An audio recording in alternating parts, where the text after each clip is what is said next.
स्थित सुप्रसिद्ध बीना धार्मिक क्लब की ओर से आज धार्मिक आस्था के साथ भव्य कलश यात्रा निकाली गई, जो उमानाथ धाम तक पहुंची। कलश यात्रा में बड़ी संख्या में श्रद्धालुओं ने भाग लिया, जिससे पूरे क्षेत्र में भक्तिमय माहौल बना रहा। यह कलश यात्रा क्लब की ओर से पहली बार निकाली गई, जिसकी खास बात यह रही कि कलश को पालकी में सजाकर ले जाया गया। श्रद्धालुओं ने पूरे मार्ग में जयघोष के साथ मां सरस्वती की आराधना की। बताया जाता है कि वर्ष 1976 से लगातार बीना धार्मिक क्लब द्वारा मां सरस्वती की प्रतिमा स्थापना की जा रही है और हर साल आयोजन की भव्यता आकर्षण बढ़ता जा रहा है।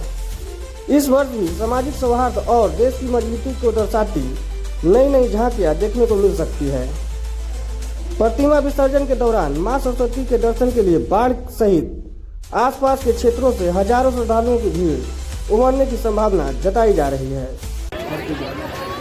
हर साल की तरह इस साल भी बीना धार्मिक क्लब में सरस्वती पूजा का आयोजन किया जाएगा, लेकिन पहले हमने कभी नहीं देखा था कि कलश यात्रा भी यहाँ निकाला जाता था। इस बार कलश यात्रा का भी कार्यक्रम चला, तो किस उद्देश्य से ये कलश यात्रा? ऐसा है कि कलश यात्रा का उद्देश्य है कि वहाँ पे कलश स्थापन होता है, तो क्यों ना गंगा जल से ही होता है, तो क्यों ना कलश यात्रा निकाल के कलश में गंगा जल ले जा करके कलश स्थापन किया जाए। मुख्य तरह से यही उद्देश्य है। तो ये इस बार ही होगा या फिर आगे भी चलता रहेगा? आगे भी चलता रहेगा, निरंतर चलेगा। जब शुरुआत हो गया है तो निरंतर चलेगा, आगे भी चलता रहेगा। इस बार जो बीना धार्मिक क्लब में है, तो हम हर साल देखते हैं कि अलग अलग चीज़ें दिखाई जाती है, तो इस बार क्या रहेगा खास बाढ़वासियों के लिए? हर बार कुछ ना कुछ खास होता है, तभी तो बाढ़ का गौरव बीना धार्मिक क्लब कहलाता है। इस बार भी कुछ खास होने जा रहा है और आपके दर्शकों के माध्यम से कहें कि विसर्जन के दिन अवश्य आएँ और ज़रूर देखें। इस बार कुछ अलग होगा, पहले से बताना उचित नहीं होगा, तो ये रहने दीजिए। उस दिन आइएगा, ज़रूर देखिएगा। बाढ़वासियों को क्या संदेश दीजिएगा? बाढ़वासियों को यही संदेश देंगे कि जिस प्रकार से बीना धार्मिक क्लब से सभी सरस्वती पूजा, जितने भी क्लब हैं सरस्वती पूजा समिति, उनसे सीखना चाहिए कि किस प्रकार से सही भाव, संस्कारित, समर्पण से पूजा पाठ किया जाता है और अपने जो भी मर्यादित रह करके अश्लील गानों का विरोध करके एकदम जो होना चाहिए उस तरीका से होता है, तो सभी को सीखना चाहिए और सभी पूजा समितियों को इनसे सीख लेनी चाहिए। सुरक्षा व्यवस्था को लेकर क्या इंतजाम है? सुरक्षा व्यवस्था को लेकर के बीना धार्मिक क्लब के जितने भी वॉलंटियर्स हैं, ये समझिए 7 दिन इनका बस माता के प्रति पूर्ण समर्पण होता है और रात दिन एक करके पूजा पाठ करते हैं और विधि व्यवस्था का ध्यान रखते हैं। बीना धार्मिक क्लब से जो कलश यात्रा निकला है, ये हर साल निकलता है क्या?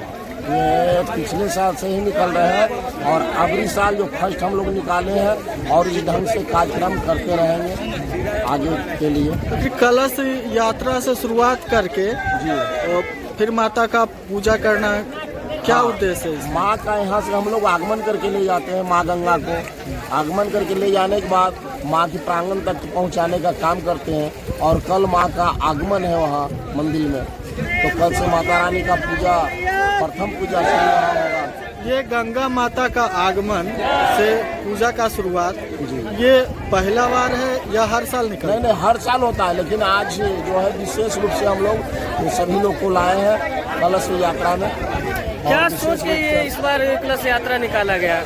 यही कि मैंने हम लोग 1976 से ही मतलब माता का कार्यक्रम में लगे हुए हैं और उस समय से हम लोग भव्यता अपना करना चाह रहे हैं और बाढ़ की पहले मतलब गौरव थे, लेकिन जब से हम लोग 28 फीट की माता बैठाए हैं तब से ये पूरे बिहार की गौरव हो गया है।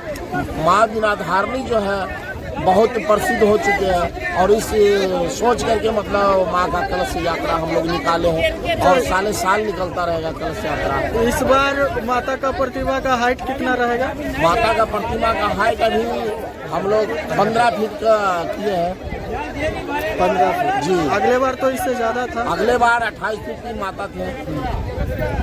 क्या कारण रहा कि इस बार छोटा करना पड़ा? पिछले साल जो था हम लोग को 50वां वर्ष पूरा था, इसी कारण से हम लोग 28 फीट को माता रानी को तैयार किए थे और देखने में भी पूरे बिहार के लिए गौरव थे।